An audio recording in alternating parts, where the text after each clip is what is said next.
43, let's go.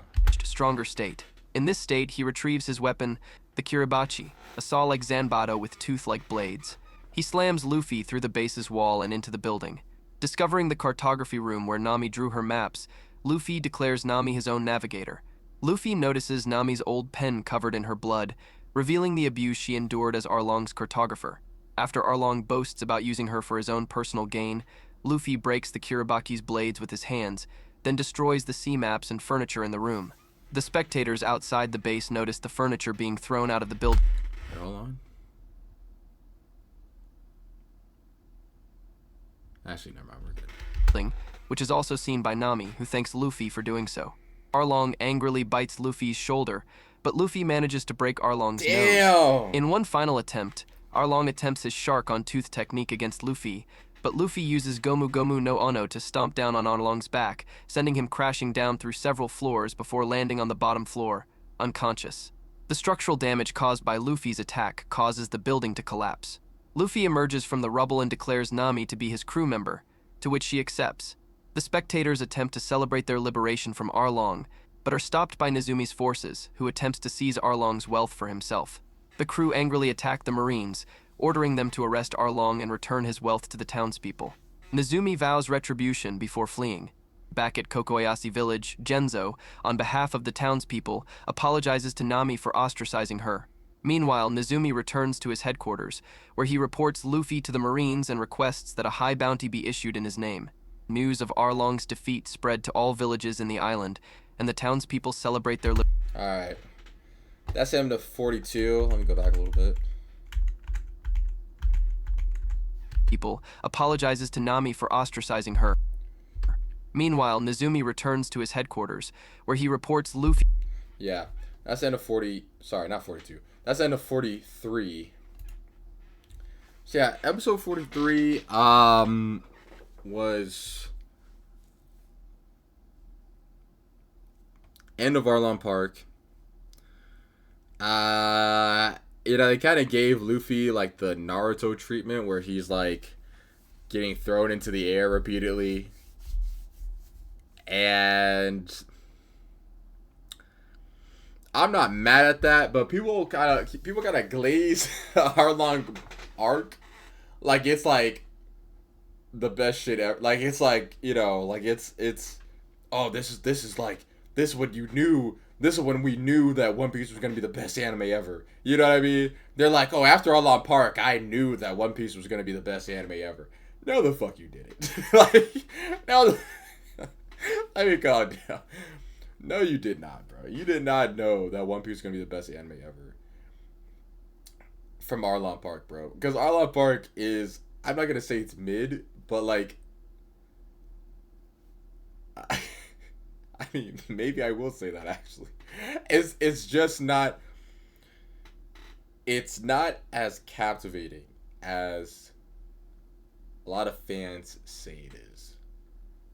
It's a good emotional story for Nami, and Nami's backstory is definitely the saddest backstory so far in the anime.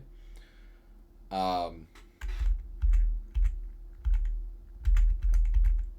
seeing Arlong defeated, bro, was really cool. Really cool design, by the way, for Arlong. Really cool design for Arlong. With the tattoo. They never explain what that tattoo on Arlong's chest is. He just kind of has it, but really cool design for Arlong.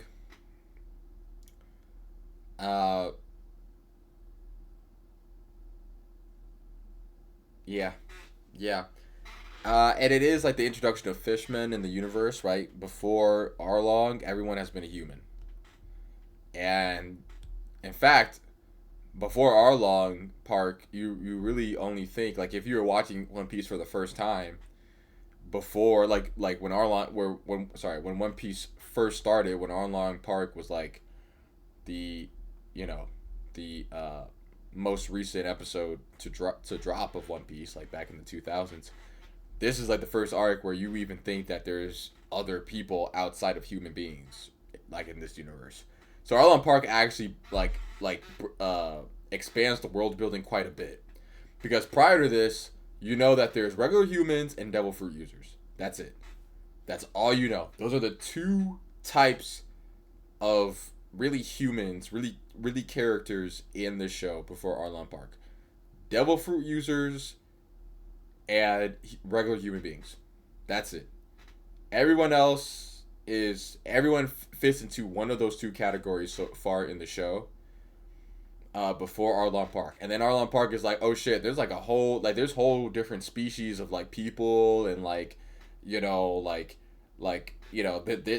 there's fishmen, so maybe there's like, you know, maybe there's this, you know, I mean, like, you know, I know just from like, what I know of One Piece that there's like other species of characters, right? I'm not going to name them all, but there's a lot of different species of characters in One Piece. So Arlong Park really opened up the world building in One Piece, I will say, because it's the first time in One Piece we are getting other species of people. So I will say I do like that about Arlong Park, right? And, you know, there's giants in One Piece as well. That's like the current arc of One Piece, Elbaf, which is like, I guess, the giant island, right? So there's a lot of different species. The giants are going to be like an end game species in the anime, it looks like. So yeah, the world building Arlong Park is great for world building purposes. In terms of like the story, in terms of putting One Piece on the map, I would not say Arlong Park put One Piece on the map. I don't even think that's a hot take. I think that's a cold take. If One Piece ended at Arlong Park, I don't even think it would be considered Big 3. I don't think it would be considered Big 3. I don't think it would be considered Big 3. I don't think it would be considered one of the best animes. I think it would be a pretty tame anime if it ended after Arlong Park. Not to say Arlong Park is bad, but it did not put One Piece on the map. I did not feel moved watching that. I felt a little moved because of Nami's backstory, but outside of Nami's backstory, just like the raw emotions of Luffy fighting Arlong, bro. Like, Luffy didn't even know who the fuck Arlong was, bro. He was like, who the fuck is this? To Luffy, bro, it's just some random ass dude who has absolutely no relevance in his life, bro. Some random ass pirate that's trying to, you know, that is causing problems for his navigator, Nami. That's all Arlong is to Luffy, bro. Just some random ass dude. I mean, I guess this is like the first time Luffy is being introduced to fishmen, but like he doesn't give a fuck. He's like, all right, cool, you guys are big fish people. I don't really care. like he walked past them in a previous episode. So with like no like, you know, change in emotion. So it's really just like Arlong Park didn't really do a whole lot for Luffy, the main character. It didn't do a whole lot. It was more of a Nami backstory episode, and that's fine. But for people saying that Arlong Park put One Piece on the map, that's just completely not true. It's a pretty tame arc, bro. It's pretty tame. It's a pretty tame arc.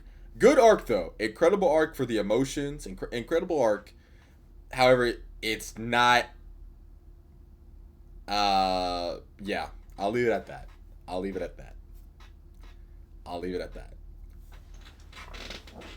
I'll leave it at that. I'll leave it at that. Not to shit on it too much.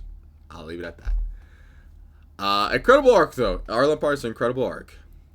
All right, that's episode 43. Okay.